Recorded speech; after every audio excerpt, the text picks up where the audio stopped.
No pun intended fantasy football highlights brought to you by Shower Farts, the ultimate way to crop dust yourself.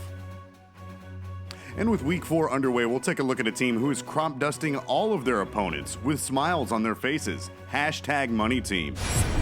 The drunken fantasy footballer is coming off the performance of the year thus far as we wrap up the first quarter of the fantasy football season, scoring an unbelievable 199.4 points on the road against the defending league champions, the St. Louis Lot Lizards.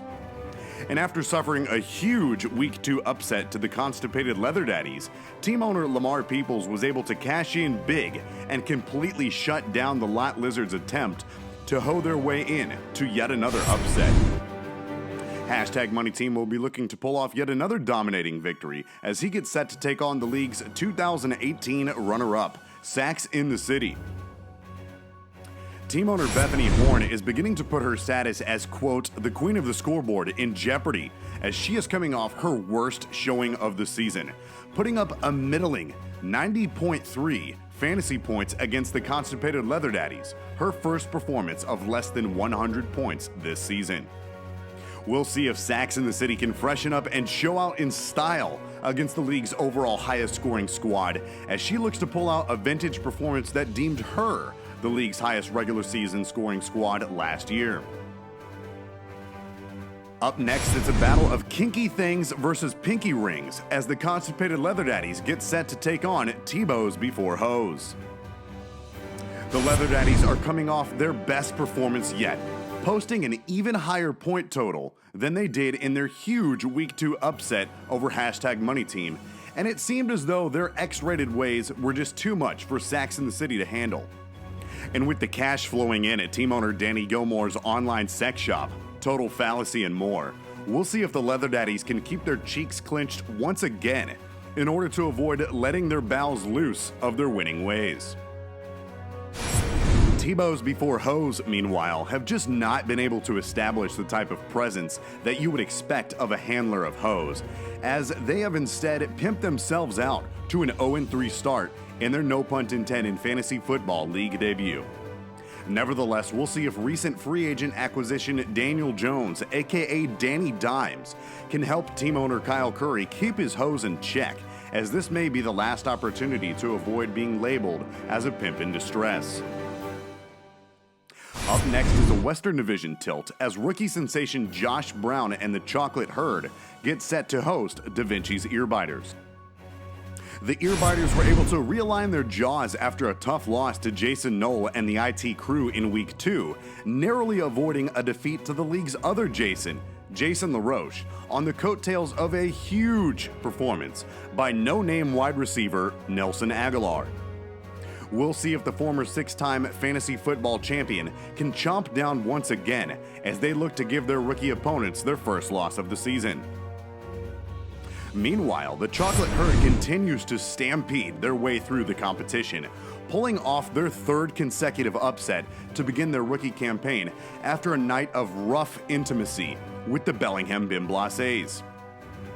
We'll see if the black male strippers can grind their opponents even harder this week as they look to maintain their perfect record. Up next in our Western Division matchups heading into Week 4, it's a battle of promiscuity versus ingenuity as the Bellingham Bimblaasays travel to take on the IT crew. The Bimblaasays continue to lose business on their once highly inviting street corner, losing their 3rd consecutive game to kick off their 2019 campaign as they allowed rookie sensation Josh Brown to get up in them guts in Week 3. One would have to assume that team owner and league vice president Nicholas Blase is beginning to feel that their Western Division championship is in imminent danger if he is unable to pull off a win this week. But you can be certain of this, Mr. Blase will be scouring every street corner in Bellingham, Washington in order to find out exactly which Bimblaasays are best suited for the team. The IT crew, on the other hand, are coming off yet another dominating performance, completely shooting the ATLians out of orbit in Week 3. And it seems at this point that the self-proclaimed half-smart bank breaker has finally shaken off all the rust from their 2014 fantasy football retirement, as their latest software update has proven to be a huge success in the past 2 weeks. We'll see if the IT crew can install yet another virus protection in order to avoid any potential infections from the BBL Ace's wide spread legs. Looking ahead, it's our official game of the week. An old familiar 2018 Western Division rivalry, as Wide as Y gets set to take on the ATLians.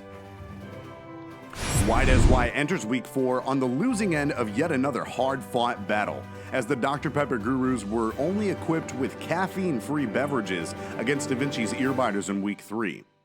And as the struggles continue, the pressure is mounting on Wide as Y as they look ahead to a division rival that they went 3-0 against in the inaugural No Punt Intended fantasy football regular season.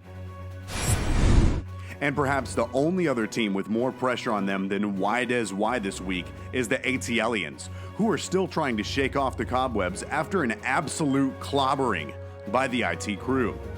But you can be certain of this: team owner Adam Siflinger is feeling all sorts of good right now after drinking a variety of intergalactic craft brews in celebration of his birthday. So the Sifmeisters should be calm and poised, looking to rewrite their 2018 woes against Wide as Y. Last but certainly not least, it's a battle of two-way redemption as the St. Louis Lot Lizards travel to take on the Bama Boat Snacks. The Lot Lizards were thrown out of just about every truck in the Gateway City after an absolutely embarrassing performance against #MoneyTeam, tampering expectations of all the buzz about bringing the defending league champs to St. Louis. Team owner Rick Horn does have a great track record against the Bama Boat Snacks, however, losing only one regular season performance to the Demon Barber of Fifth Fleet since last season. We'll see if the Lot Lizards can scrape together any more of that Walgreens makeup in order to distract their #1 ranked opponents into their first loss. The Bama Boat Snacks, on the other hand, are all the rage right now, pulling off yet another high-octane performance in Week 3 after repeatedly bitch-slapping Tebows before Hoes en route to their third consecutive victory. This week, the Demon Barber of Fifth Fleet will have the chance to continue to right many wrongs from the 2018 season as they'll look to destroy their once dominant longtime division rivals en route to maintaining their perfect record. That's it for your highlights from the No Punt Intended Fantasy Football League News Hub. Be sure to check your lineups ahead of Sunday's games, and we will see you on the virtual gridiron.